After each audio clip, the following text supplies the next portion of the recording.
নমস্কার, শুভ সকাল বন্ধুরা। আজ আমি চলে এসেছি আরও একটি নতুন ভিডিও নিয়ে। আমার এই নতুন ভিডিওতে সকল বন্ধুদেরকে সুস্বাগতম। ভিডিওর প্রথমেই বলবো, যে সমস্ত বন্ধুরা আমার এই ছোট্ট চ্যানেলটিকে সাবস্ক্রাইব করেছেন তাদের জন্য রইল আমার তরফ থেকে এক ঝুড়ি মিষ্টি ভালোবাসা। আর যে সমস্ত বন্ধুরা এখনও পর্যন্ত আমার এই ছোট্ট চ্যানেলটিকে সাবস্ক্রাইব করেননি তাদের জন্য রইল এক ঝুড়ি মিষ্টি ভালোবাসা। আজ আমি দেখাচ্ছি আমার এই ছোট্ট বাগানে থাইল্যান্ডের আরও একটি বিখ্যাত প্রজাতির আম, সেটি হচ্ছে কিউজাই। দেখুন বন্ধুরা, এটি হচ্ছে কিউজাই আম গাছ এবং কত সুন্দর আম ধরেছে দেখুন। এই গাছটির বয়স 4 বছর। 4 বছর আগে এই গাছটি আমি লাগিয়েছিলাম। দেখুন, গঠনগত দিক থেকে বিচার করলে মনে হবে এই আমটি হয়তো ব্যানানা ম্যাঙ্গো, কিন্তু না, অনেকটা দেখতে ব্যানানা ম্যাঙ্গোর মতো হলেও এটি ব্যানানা ম্যাঙ্গো নয়। একটু গঠনের দিক থেকেও একটু পার্থক্য আছে। আর ব্যানানা ম্যাঙ্গোটা পাকলে সম্পূর্ণ হলুদ কালারের হয়, আর এই আমটি পাকলে কিন্তু হলুদ হয় না, সবুজ সবুজ মতোই থাকে। তবে হ্যাঁ, খেতে কিন্তু ভালো, কিছুটা ব্যানানা ম্যাঙ্গোর মতো খেতে। আঁশবিহীন এই আমটি ভালোই খেতে, এবং এটি থাইল্যান্ডের একটি ভ্যারাইটি, উচ্চ ফলনশীল। প্রত্যেক বছর এতে ফল হয়। তবে আমি এই চারাটা যখন কিনেছিলাম, এই চারার গায়ের নেম প্লেটে লেখা ছিল কিউজাই। আমি এটা কিউজাই বলেই কিনেছি।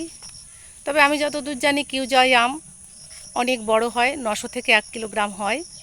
আমার এই আম কিন্তু এই 4 বছর ধরে হচ্ছে, অত বড় হয় না। আমি সঠিক তথ্যটাই দিচ্ছি, আমার এই আম 450 থেকে 500 গ্রাম হয়। তবে হ্যাঁ, ফলন খুবই ভালো। এর একটা বৈশিষ্ট্য আছে, একটা একটা ডালে অনেক আম ধরলেও এ কিন্তু এর নিজস্ব বৈশিষ্ট্য অনুযায়ী সব আম ঝরিয়ে দিয়ে একটা করেই আম রাখে। দেখুন, প্রত্যেকটা ডালে একটা করে আম আছে। ফলন ভালো, কিন্তু একটা করে আম আছে। দেখুন, আমার গাছে এবারও প্রচুর ফলন হয়েছে, আরও প্রচুর আম ছিল, হনুমানে অনেক আম ঝরিয়ে দিয়েছে। তবে এখনও যে আম আছে যথেষ্ট আছে। আর আমি জানতাম যে কিউজাই আম কাঁচায়ও মিষ্টি, পাকায়ও মিষ্টি। আমি সেই আশাতে এটা কিনেছিলাম, কাঁচা মিঠার মতো নাকি কাঁচাতেও মিষ্টি হয়। কিন্তু আমার এই আমটা কিন্তু কাঁচাতে মিষ্টি একে বলা যায় না, আমি এটাকে টক বলবো। তবে একেবারে টক নয়, টকের পরিমাণটা একটু কম কাঁচাতে। খেতে ভালো কাঁচায়ও, আর পাকলে খুবই স্বাদ এতে খেতে। এটি উচ্চ ফলনশীল একটি প্রজাতি এবং এটা প্রত্যেক বছরই হয়। বাণিজ্যিকভাবে ইচ্ছা করলেও চাষি ভাইরা লাগাতে পারেন। এটি একটি লেট ভ্যারাইটি, আশা করি ওনারা লাভবানই হবেন। আমার এই গাছটিতে আমি গ্রাফটিং করে আরও একটি প্রজাতি বসিয়েছি। দেখুন, এটি হচ্ছে সেই স্বনামধন্য বিখ্যাত মিয়াজাকি বা সূর্যডিম আম। হ্যাঁ বন্ধুরা, এটা আমি গ্রাফটিং করে বসিয়েছি।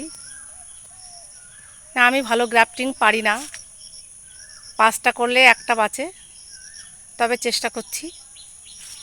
আমার ইচ্ছা আছে আগামীতে এই গাছটিতে আমি আমার বাগানের বিখ্যাত বিখ্যাত কয়েকটি প্রজাতির গ্রাফটিং এতে বসাবো। সঠিক পরিচর্যা করলে এই গাছে আরও বেশি ফলন দেবে।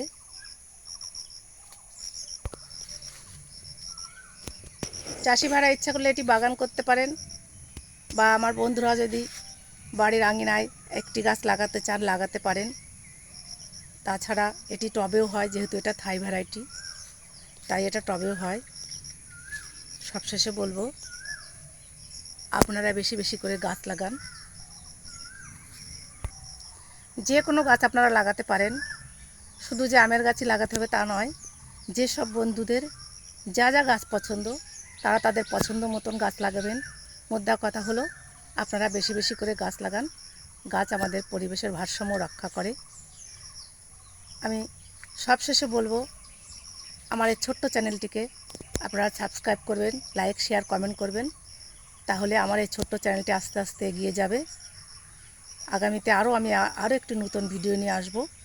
ততদিন আপনারা ভালো থাকুন, সুস্থ থাকুন। সকল বন্ধুদের সুস্বাস্থ্য কামনা করে এখানেই শেষ করছি। নমস্কার।